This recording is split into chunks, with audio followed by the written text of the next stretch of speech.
प्रिय दर्शकों, आज के इस वीडियो में हम जानेंगे कि देवी भागवत के अनुसार शक्तिपीठों की स्थापना के लिए भगवान शिव स्वयं भूलोक में आए। दानवों से शक्तिपीठों की रक्षा के लिए अपने विभिन्न रुद्र अवतारों को जिम्मा दिया था। शक्तिपीठों में आदिशक्ति का मूर्ति स्वरूप नहीं है।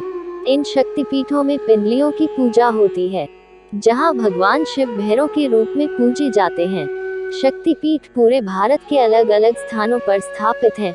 पुराणों के अनुसार सती के शव के विभिन्न अंगों से 52 शक्तिपीठों का निर्माण हुआ था। उनमें भी मां के शक्तिपीठों का महत्व अलग ही माना जाता है। पवित्र शक्तिपीठ पूरे भारत के अलग अलग स्थानों पर स्थापित हैं। देवी पुराण में 51 शक्तिपीठों का वर्णन है, तो देवी भागवत में 108 और देवी गीता में 72 शक्तिपीठों का वर्णन मिलता है। वहीं तंत्र चूड़ामणि में 52 शक्तिपीठ बताए गए हैं। देवी पुराण के मुताबिक 51 शक्तिपीठ में से कुछ विदेश में भी स्थापित हैं। भारत में 42, पाकिस्तान में 1, बांग्लादेश में 4, श्रीलंका में 1, तिब्बत में 1 तथा नेपाल में 2 शक्तिपीठ हैं। शक्तिपीठ की पौराणिक कथा। मां के 51 शक्तिपीठों की एक पौराणिक कथा के अनुसार राजा प्रजापति दक्ष की पुत्री के रूप में माता दुर्गा ने सती के रूप में जन्म लिया था और भगवान शिव से उनका विवाह हुआ था। एक बार मुनियों के एक समूह ने यज्ञ आयोजित किया। यज्ञ में सभी देवताओं को बुलाया गया था। जब राजा दक्ष आए तो सभी लोग खड़े हो गए, लेकिन भगवान शिव खड़े नहीं हुए। भगवान शिव दक्ष के दामाद थे। ये देखकर राजा दक्ष बेहद क्रोधित हुए। अपने इस अपमान का बदला लेने के लिए सती के पिता राजा प्रजापति दक्ष ने भी एक यज्ञ का आयोजन किया।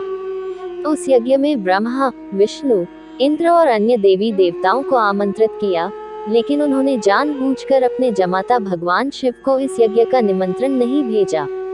भगवान शिव इस यज्ञ में शामिल नहीं हुए और जब नारद जी से सती को पता चला कि उनके पिता के यहाँ यज्ञ हो रहा है लेकिन उन्हें निमंत्रित नहीं किया गया है, ये जानकर वे क्रोधित हो उठी।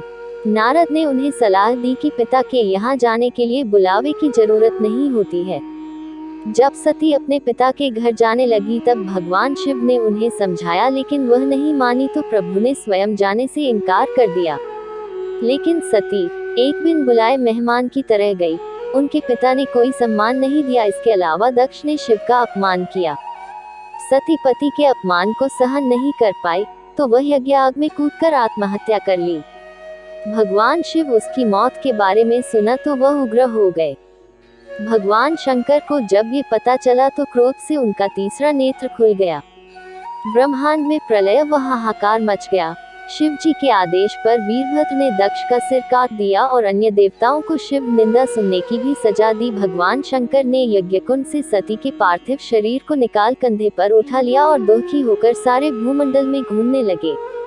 सती का शव लेकर शिव पृथ्वी पर घूमते हुए तांडव भी करने लगे, जिससे पृथ्वी पर प्रलय की स्थिति उत्पन्न होने लगी।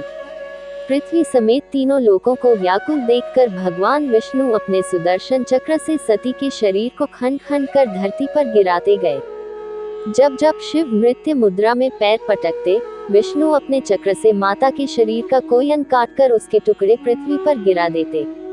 भगवती सती ने शिव जी को दर्शन दिए और कहा कि जिस जिस स्थान पर उनके शरीर के अंग अलग होकर गिरेंगे, वहां महाशक्तिपीठ का उदय होगा। शास्त्रों के अनुसार इस प्रकार जहां जहां सती के अंग के टुकड़े, उनके वस्त्र या आभूषण गिरे, वहां वहां शक्तिपीठ का उदय हुआ।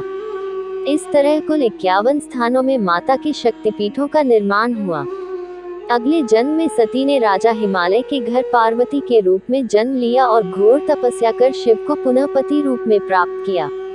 ऐसी ही रोचक और रहस्यमयी शक्तियों से भरी जानकारी हम आप लोगों तक पहुंचाते रहेंगे। आप लोग ऐसे ही प्यार देते रहिएगा। साथ ही वीडियो को लाइक, शेयर और सब्सक्राइब करते रहिएगा। आप सभी का तहे दिल से धन्यवाद। जल्दी ही अगले वीडियो में रूबरू होते हैं।